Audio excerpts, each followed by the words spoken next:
નમસ્કાર શ્રોતા મિત્રો, આકાશવાણી અમદાવાદના પ્રાદેશિક સમાચાર વિભાગ દ્વારા પ્રસ્તુત ભારત અમેરિકા વચ્ચે થયેલા વેપાર કરાર પર કેન્દ્રિત આજના આ વિશેષ કાર્યક્રમમાં હું અપર્ણા ખુંટ આપ સૌનું ખૂબ ખૂબ સ્વાગત કરું છું. ભારત અને અમેરિકા વચ્ચે થયેલો વર્ષ 2026નો આ ઐતિહાસિક વેપાર કરાર માત્ર બે દેશો વચ્ચેના વ્યાપારિક સંબંધો પૂરતો જ મર્યાદિત નથી, પણ એક વૈશ્વિક અર્થતંત્રમાં ભારતની એક નવીન મજબૂત સ્થિતિનું પ્રતીક છે.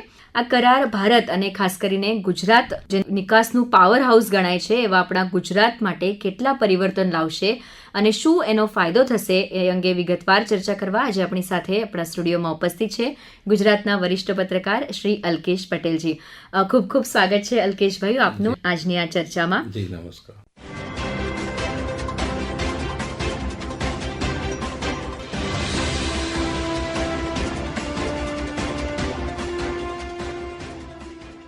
સૌપ્રથમ તો અમને જણાવો કે આ ભારત અને અમેરિકા વચ્ચેનો જે વેપાર કરાર છે એને આપ વૈશ્વિક પરિપ્રેક્ષ્યમાં કેવી રીતે જુઓ છો કે ભારત માટે આ સોદો કેટલો મહત્વનો છે?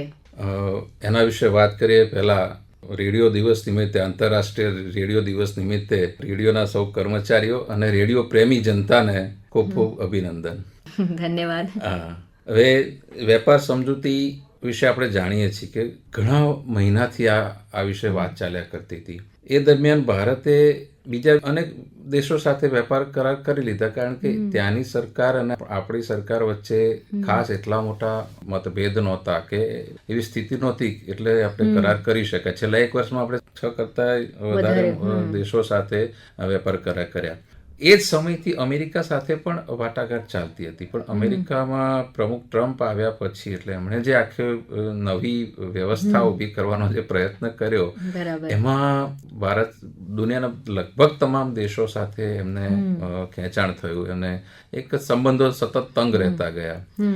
એમનો આપણી સાથેનો જે મુખ્ય વાંધો હતો એ આપણે રશિયન ઓઇલની ખરીદી હતું, અને એમની ગણતરી એવી હતી પ્રમુખ ટ્રમ્પની કે તમે રશિયન ઓઇલ લેવાનું બંધ કરો તો રશિયાને પૈસા મળવાનું બંધ થાય ને એ પૈસાનો જે યુદ્ધ માટે ઉપયોગ કરે છે યુક્રેન સામે એ બંધ થાય. પણ આ બધા શું કહેવાય બહાનાબાજી હતી, એટલે એના કારણે ઘણો સમય સુધી આ લંબાયું. એ દરમિયાન સાયકોલોજીકલી રીતે પ્રમુખ ટ્રમ્પે આપણને, ભારતને અને દુનિયા એવું બતાવવા પ્રયત્ન કર્યો કે ભારતનું નેતૃત્વ નબળું છે અને ભારતનું અર્થતંત્ર પણ એમ કે હવે ડેડ ઇકોનોમી થઈ ગઈ છે, ને આમ કરીને દબાણ કરવા પ્રયત્ન કર્યો. પણ એવું કશું થયું નહીં, અને છેવટે પછી આપણી શરતો આપણે એટલા માટે પકડી રાખ્યું હતું કે આપણા સેક્ટર્સ છે જે વેપાર નિકાસલક્ષી જે વેપાર છે એનું હિત જોવાનું હતું, અને એ કારણે થઈને આપણે પકડી રાખ્યું હતું. ને ટેરિફનો મુદ્દો તો હતો જ કે જે આપણા પર 25% ઉપરાંત બીજા 25% એમ કરીને 50% ટેરિફ લાદીને દબાણ લાવવાનો પ્રયત્ન કર્યો તો એના આપણે વશ નહીં થયા. બરાબર. અને છેવટે પછી આ કરાર થયો અને એ બધા માટે વિન વિન સિચ્યુએશન જેવું છે. બરાબર.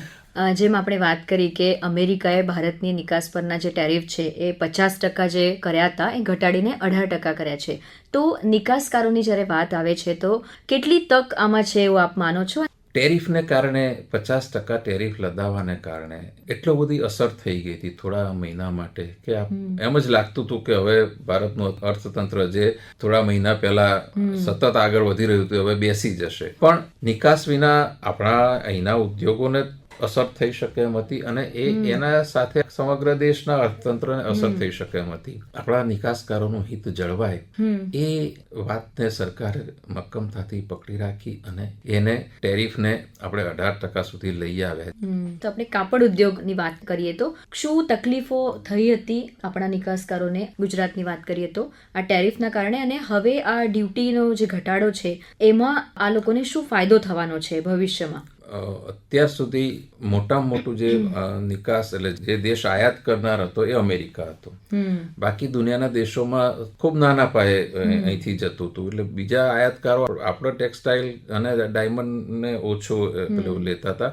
અમેરિકા સૌથી મોટો દેશ હતો, મોટું બજાર આપણા માટે હતું. હવે એને ટેરિફ લાદવાને કારણે અમેરિકાએ એના પોતાના હિત જોયા અને ત્યાંના એમના વેપારીઓને હિતને જાળવણી માટે થઈને આપણા અહીંથી જે નિકાસ થતી હતી કાપડ એના પર લાદી દીધો. એના કારણે બહુ જ મોટી અસર થઈ હતી. તો ભારત દુનિયાના બીજા દેશોમાં આને શક્યતાઓ ચકાસે કે ત્યાં નિકાસ થઈ શકે તો અમેરિકાનું ભલે અટક્યું, આપણે બીજા દેશોમાં નિકાસ કરીને એ જે નુકસાન થઈ રહ્યું છે એને આપણે ભરપાઈ કરી શકીએ. એટલે જેટલું પણ આપણું ઉત્પાદન થાય છે એ એક જગ્યાના બદલે 50 જગ્યાએ નિકાસ થઈને એ આપણું જે નુકસાન, સંભવિત નુકસાન એ ભરપાઈ થઈ શકે. પણ હવે રાહતની વાત એ છે કે ટેરિફ ઘટી ગયો છે, એટલે હવે એ જે ચિંતા હતી નિકાસકારોને એ હવે બિલકુલ નીકળી ગઈ છે. બરાબર.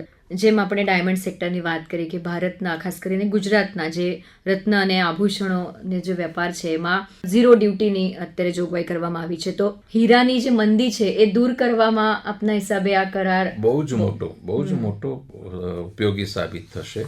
અને હીરા બજારમાં હવે ખરેખર તેજી આવી રહી છે, દેખાય છે. એટલે એમને દેખાયું છે હવે કે બજાર ખુલી રહ્યું છે, ખુલી ગયું છે. બરાબર. તો બીજી એક મહત્વની બાબત આપણે આ કરારની જોઈએ તો એક જેનરિક દવાઓ છે જેના પર પણ ઝીરો ડ્યુટીની વાત કરવામાં આવી છે. તો ભારત અને ખાસ કરીને ગુજરાત, જેને ફાર્મા હબ કહેવાય છે, એને શું ફાયદો થશે એવું આપને લાગે છે? ભારત સરકાર છેલ્લા ઘણા વર્ષથી ખૂબ એના પર જોર આપે છે, એના પર ભાર મૂકે છે. એના શક્ય એટલા વધારે ને વધારે એના ઉત્પાદન થાય અને લોકો સુધી પહોંચે સસ્તી દવા, એ એના માટે પ્રયત્નશીલ છે. હવે એ અમેરિકા આ વસ્તુને ત્યારે સ્વીકારતું નહોતું. ભારતની જે વસ્તીનો જે ક્લાસ છે એના માટે આ દવાઓ અગત્યની છે અને એ જ વસ્તુ અમેરિકામાં પણ છે. એવું નથી કે અમેરિકામાં બધા જ સુખી છે ને એમને બ્રાન્ડેડ દવાઓ જ પોષાય ને એવું નથી. ત્યાં પણ એની જરૂરિયાત છે અને એટલે એની બહુ સ્પેસિફિક અને સતત ચર્ચા ચાલુ રહી હતી અને છેવટે એનો સ્વીકાર થયો. બરાબર. સરકારે દૂધ, ઘઉં કે ચોખા એવા જે સંવેદનશીલ પાકો છે એને આ કરારમાં સુરક્ષિત રાખ્યા છે અને બદલામાં જે અમેરિકન સોયાબીન ઓઇલ હોય કે નટ્સ છે એને ભારતના માર્કેટમાં પ્રવેશ આપ્યો છે. ભારત સરકારે પણ આ બાબતની ઘણી વખત સ્પષ્ટતા કરી છે કે ખેડૂતોના હિત જે છે એ સચવાયા છે. તેમ છતાં અમુક ખેડૂતોના મનમાં હજી પણ થોડા સવાલ હોઈ શકે. તો આપ શું કહેશો? અને બીજી તરફ જે તકો છે ખાસ કરીને પ્રગતિશીલ ખેડૂતોને આ કરારમાં આપવામાં આવી છે એના વિશે આપ ખેડૂતોને શું કહેશો? જો એના વિશે હું સૌથી પહેલું એવું કહેવા માંગીશ એક સામાન્ય કે કોઈ પણ વેપાર, કોઈ પણ વ્યવહાર એક તરફી નથી હોતો. તમે કોઈ વસ્તુ લેવા જાઓ તો પૈસા આપો તો જ વસ્તુ મળે છે. હવે જ્યારે ભારત સરકારે ઘઉં, ચોખા, કઠોળ, દૂધ, ડેરી પ્રોડક્ટ્સ આ બધાને તદ્દન સિક્યોર કરી લીધું કે અમેરિકાનું દબાણ એ જ હતું કે ભાઈ કોઈ પણ રીતે તમે આને ખોલી નાખો અને આને અમને ટેરિફ લાદવા દો તો અમારા માટે સારું. પણ ભારત સરકારે એ કોઈ સંજોગમાં નહીં ચૂકી કે નહીં આ તો શક્ય જ નથી. ને એ વિશે તમને જાણકારી હશે કે વડાપ્રધાને જાહેરમાં નિવેદન કર્યું છે આ માટે કે દેશના ખેડૂતો માટે અને ડેરી ક્ષેત્ર માટે કોઈ પણ સમાધાન કરવામાં નહીં આવે. અમેરિકાએ સ્વીકાર્યું કે ચાલો ભાઈ તમારા આટલી તમે કહો છો કે ભાઈ આટલી વસ્તુનો અમે શૂન્ય ટેરિફ રાખીશું આના માટે ખોલીશું નહીં, તો અમારા માટે શું, અમને શેનો લાભ? તો ભાઈ કીધું ભાઈ અમુક વસ્તુ જે છે એને તમે ભારતમાં મોકલી શકશો. હવે આનાથી ડરવાનું કોઈ કારણ નથી, કારણ કે જે સોયાબીન એ બધી જે અમુક ઓછી ચીજ વસ્તુઓ છે એનું અહીંયા એવું મોટાનું પાયે ઉત્પાદન કે એનો નિકાસ પણ થતી નથી. એટલે અહીંયા આવે અને એનાથી પ્રજાને તો નુકસાન એવું છે જ નહીં અને એ પ્રજાને વસ્તુ મળવાની છે અને એ જ દ્વારા અર્થતંત્ર શું કહે રોટેટ થવાનું છે. એટલે આ ટ્રેડ ડીલથી એવો કોઈ જ નુકસાન થવાનું નથી. એમનું જે અર્થતંત્ર ચાલે છે એ પ્રમાણે ચાલશે. અને તમે જે પ્રયોગશીલ અને પ્રગતિશીલ ખેડૂતોની વાત કરી એમના માટે તો મોટી તક છે કે તમારી સામે જ્યારે સ્પર્ધા ઊભી થશે અને તમે એ જ પ્રમાણેનું ઉત્પાદન અહીંયા શરૂ કરશો તો તમને લાભ જ થવાનો છે. અમેરિકાથી આ વસ્તુ આવશે તો આપણે શા માટે ઉત્પાદન ન કરીએ?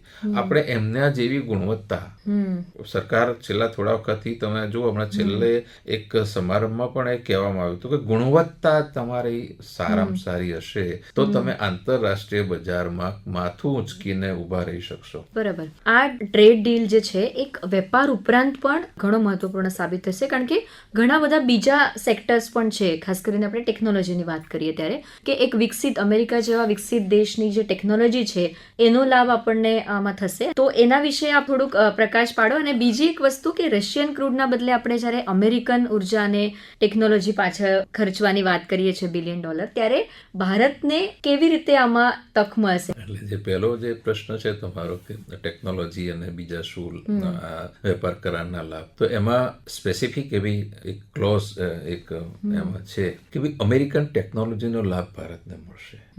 આપણે જાણીએ છીએ, દેશ અને દુનિયા જાણે છે કે ટેકનોલોજીની બાબતમાં અમેરિકા આપણાથી અથવા તો બીજા ઘણા દેશોથી ખૂબ આગળ છે. તો એ ટેકનોલોજી અત્યાર સુધી આપણે પોતે અથવા તો દુનિયાના જે દેશો એમનું બજાર અને વ્યવસ્થા બંધ રાખતા હતા, બંધિયાર રાખતા હતા, દેશ પૂરતી સીમિત રાખતા હતા, ત્યારે નહોતી મળતી. તો આપણે એ વાતને એમાં ઉમેરાઈ કે ભાઈ તમારી ટેકનોલોજીનો લાભ અમને મળવો જોઈએ. તમારો જે બીજો પ્રશ્ન હતો ક્રૂડ ઓઇલ. હા, તો એ ક્રૂડ ઓઇલમાં એવું છે કે તમે જો સરકારનો સત્તાવાર નિવેદન પછીથી જો સાંભળ્યું હોય, અમેરિકાએ તો જે કંઈ જાહેરાત કરી દીધી કે ભાઈ ભારતે સ્વીકાર્યું છે કે અમે રશિયન તેલ નહીં લઈએ અને વેનેઝુએલા પાસેથી લઈશું, પણ ભારત સરકારે કોઈ એ વખતે પ્રતિભાવ આપ્યો નહોતો. એ પછી સરકારી સત્તાવાર જે પત્રકાર પરિષદ થઈ અને આ પ્રશ્ન પૂછવામાં આવ્યો મીડિયા દ્વારા, ત્યારે બહુ જ ટેક્ટિકલ, બહુ જ વ્યૂહાત્મક જવાબ આપવામાં આવ્યો છે સરકારના સચિવ તરફથી કે ભારત પોતાની સલામતી અને ખાસ કરીને ઉર્જા સલામતી, એનર્જીની એની જરૂરિયાત અને સલામતીને ધ્યાનમાં રાખીને નિર્ણય લેશે. આ સ્પેસિફિક આટલી સ્પષ્ટતા થયા પછી ત્યાંની સરકારે સ્પષ્ટતા પણ કરી કે ભાઈ આ જે શરૂઆતમાં જે વાત કરવામાં આવી હતી ઉર્જાની ને એની, એમાં ભારતની વાત સાચી છે. એટલે હવે થશે શું કે રશિયન તેલ અને વેનેઝુએલાનું તેલ એની જે ભાવનો તફાવત છે, એ તફાવત અત્યારે આપણને લાભ થાય એવો છે. રશિયન વેનેઝુએલાનું તેલ એટલે અમેરિકન એના દ્વારા દબાણમાં છે ત્યાં સુધી, તો આપણને લેવામાં કશો વાંધો નથી. અને જેમ કહ્યું એમ ગીવ એન્ડ ટેક, કોઈ પણ સમજૂતીમાં કે કોઈ પણ કરારમાં તમારે પેલા કરવા પડે સમાધાન, એના ભાગરૂપે આપણે સ્વીકાર્યું છે કે ભાઈ સારું વેનેઝુએલાથી લઈશું. પણ આપણે એવું કોઈ સરકાર દ્વારા સ્પષ્ટ એવું કહી દેવામાં આવ્યું જ નથી કે અમે રશિયન ઓઇલ લેવાનું બંધ કરી દઈશું. બરાબર. આપણે હવે ભવિષ્યની વાત કરીએ અંતમાં, ત્યારે આ સોદો ભારતને 2047 સુધીમાં વિકસિત ભારત બનાવવાનું જે લક્ષ્ય રાખવામાં આવ્યું છે, એના માટે કેટલો મહત્વપૂર્ણ સાબિત થશે? ઘણો મહત્વપૂર્ણ. થોડાક સમય માટે જ્યારે જે સમયે પ્રેસિડેન્ટ ટ્રમ્પે ભારત ડેડ ઇકોનોમી છે એવું કીધું અને જે ભારતમાં અમુક વર્ગમાં જે એક નકારાત્મક મોજું ફેલાઈ ગયું હતું, મોટાભાગના તો જાણતા હતા કે ડેડ ઇકોનોમી નથી, કારણ કે આપણે ચોથા અર્થતંત્ર સુધી પહોંચી ગયા છીએ, 11મા પરથી, બરાબર છે, ફ્રેજાઇલ 5 માંથી આપણે અત્યારે ચોથા અને ત્રીજા અર્થતંત્ર બનવા તરફ ખૂબ નજીક છીએ, એમ કહીએ તો ચાલે, ઘણો નજીક છીએ આપણે. એટલે એ સંદર્ભમાં હવે આ ટ્રેડ ડીલથી એવો એક અંદાજ છે કે $2 ટ્રિલિયન આગામી 2030 એટલે 26 છે, આગામી 4 વર્ષમાં $2 ટ્રિલિયન આપણો જે વેપાર ખાત છે એ જે આયાત નિકાસનો છે એ ત્યાં સુધી પહોંચી જશે. પણ એ પહેલા આપણે શક્ય છે કે ત્રીજા અર્થતંત્ર સુધી પણ પહોંચી જઈ શકીએ. તો ત્યાં પહોંચ્યા પછી તમે જ્યારે ટોચના 3માં પહોંચી જશો પછી બહુ સ્વાભાવિક છે કે દુનિયાના દરેક દેશ તમારી સામે એક આશાથી જોશે અને તમે વેપાર કરવા આવશે, તમારા દેશ જોવા પણ આવશે, ટુરિઝમને પણ લાભ થશે. અને એમાં 27 જાન્યુઆરી આ વર્ષે 27 જાન્યુઆરીએ જે યુરોપિયન યુનિયન સાથે જે મધર ઓફ ઓલ ડીલ્સ કરીને જે કર્યું છે એ પણ એટલું એ દિશામાંનું પગલું છે કે એક સાથે યુરોપના 50 દેશો સાથે આપણે એક જોડાઈ ગયા છીએ, આ બાજુ યુએસ સાથે પણ જોડાઈ રહ્યા છીએ. તો મને લાગે છે કે બધી જ બાજુથી એક પોઝિટિવ સ્થિતિ થઈ રહી છે અને વિકસિત દેશ થવામાં કોઈ મુશ્કેલી નહીં પડે. એકંદરે આપ જે પ્રમાણે કહો છો કે આ સોદો આગામી દાયકાઓમાં ભારતને 3જા નંબરના અર્થતંત્ર બનાવવા માટે ચોક્કસપણે મદદરૂપ થઈ શકે. આશા રાખીએ છીએ આ કરારના જે મીઠા ફળ છે એ રાજ્યના અને દેશના દરેક નાગરિક સુધી પહોંચે. અલ્કેશભાઈ, આપે આ સ્ટુડિયોમાં પધાર્યા અને બહુ જ સરસ અને સરળ શબ્દોમાં આ ડીલની જે જટિલ વાતો હતી એ અમારા શ્રોતાઓને સમજાવી. તો આટલું સુંદર વિશ્લેષણ કર્યું તે બદલ આપનો ખૂબ ખૂબ આભાર. શ્રોતા મિત્રો, આજના આ કાર્યક્રમમાં બસ આટલું જ. ફરી મળીશું એક નવા વિષય સાથે. ધન્યવાદ.